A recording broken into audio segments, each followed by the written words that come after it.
My name is Jennifer, and I was diagnosed some 30 years ago with bipolar illness.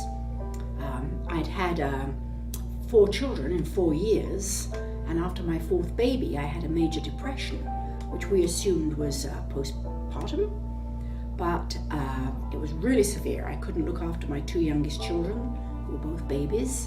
They had to go away, and that was in the spring, and in the fall I attempted suicide. And I did get some medication from the doctor, but it really didn't help.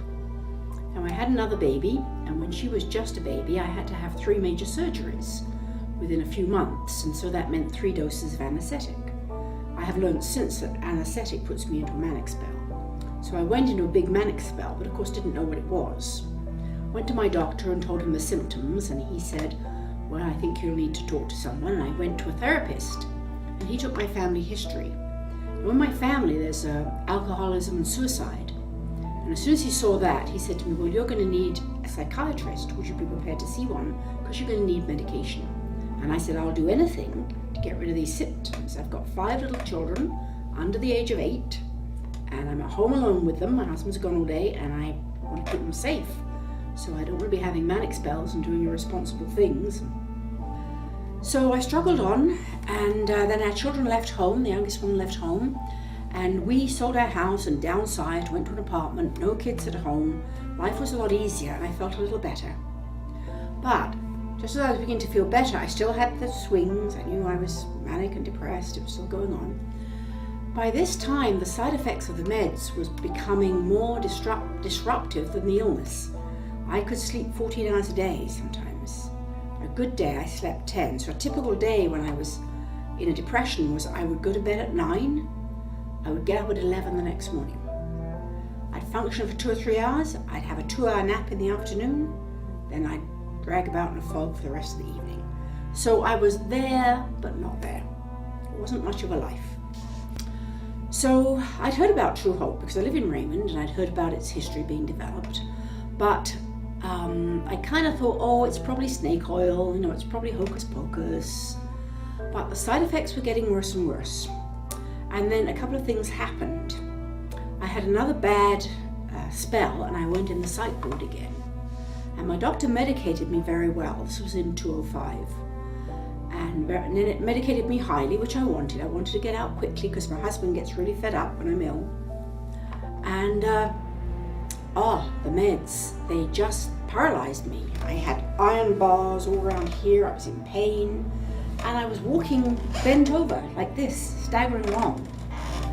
And I found as I reduced the meds, it got better. But I was left with some side effects from it. That happened in September. And right through till the late winter, January, I was still walking lopsided. I'd got to the point that I couldn't get my food to my mouth. And my eldest granddaughter used to do a takeoff of Nana.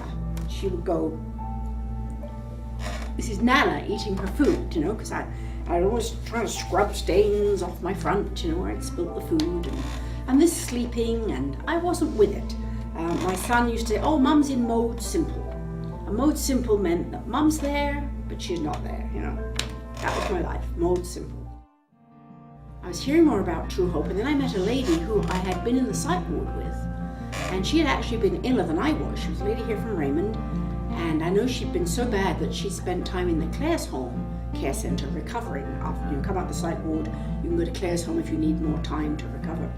And I know she'd spent time in there, and she'd been iller than I was, less functional.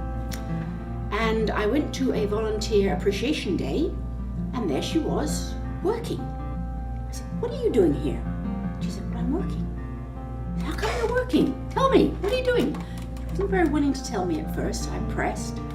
And I said, how come you're working? I mean, you weren't well enough to work. You couldn't look after your family. Her mother did a lot of the raising of the kids. She said, I went on True Hope. I said, well, tell me about it. So she told me a little bit. And she had gone back and done a course at college and had this job, and she was working part-time, and eventually she got full-time.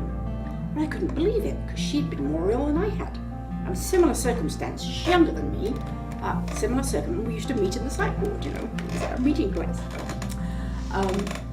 So then I was really thinking about it, and I thought, what have I got to lose? Interesting thing happened. I started the first 2 tablets on a Thursday. Friday I took 3, Saturday I took 4, Sunday I took 4. Sunday night we went out to dinner and I had a taco salad, with the chips, dipped it in. Got home, was lying in bed and I thought, I didn't spill anything. How come I ate a taco salad without spilling anything? I couldn't eat anything without spilling it. And then I realized the shake was gone. I hadn't cut down my meds, but I had just taken 4 of those tablets. There's something in them that my body must have needed all those years. I think that's true, particularly with my background, with the alcoholic and suicide background. And then I went on, I was very scared. I talked to True Hope. I had a counselor the whole time, and she told me to take these 4 tablets and then phone her back on the Monday. And she said, okay, you can increase it a bit, but now you've got to start decreasing the meds. Oh, I'm scared to decrease the meds. Can't I take the True Hope and the meds? She said, well, no, you can't, because what you'll find is you'll get the symptoms back. You'll have, over-medicated. So I was really scared, so I didn't start reducing right away, but then I did.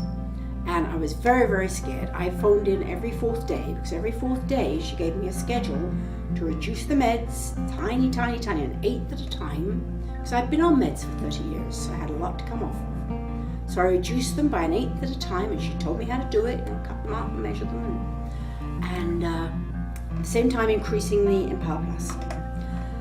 In the end, so I started on September the 13th last year, and I think I took my last dose of meds at the beginning of November. So it took me about 7-8 weeks to get off everything, and I was just feeling better and better. And so that did good. So all November I was doing good, but then I started to get a lot of changes in my personality. I started to feel again. So I had some anger at first, wasted life. And then I started to really feel emotions. I never grieved for my parents when they died. I started to grieve for them. Things that had happened I hadn't felt because I was asleep. So December and January and February were very emotional months while I sort of came to terms with my past. So I'm still a bit emotional, as you can see. Now I can feel. I act, I can feel, and nobody can believe me because I'm up and doing. I've got a lovely garden, which the only before I could ever have was flower pots, because I'd be so draggy I couldn't get out to water them. What's the point of having a garden? I'm up every morning, 6:30, I'm out watering my garden, looking after it, and everyone has admired all my flowers, and now I've got loads of tomatoes and strawberries and all sorts of things. First year. I've done so many things that I couldn't done before. I went cross-country skiing for the first time. I'd never had the energy to do that. And the best thing is I can relate to my grandchildren a lot better. I did used to be able to read to them, but then I had to go and take my nap. I couldn't stand their noise and their confusion. We have 14 grandchildren. And so now I'm alive again. My eldest granddaughter can't mimic me anymore because I don't do it anymore. I don't shake. So it's been wonderful.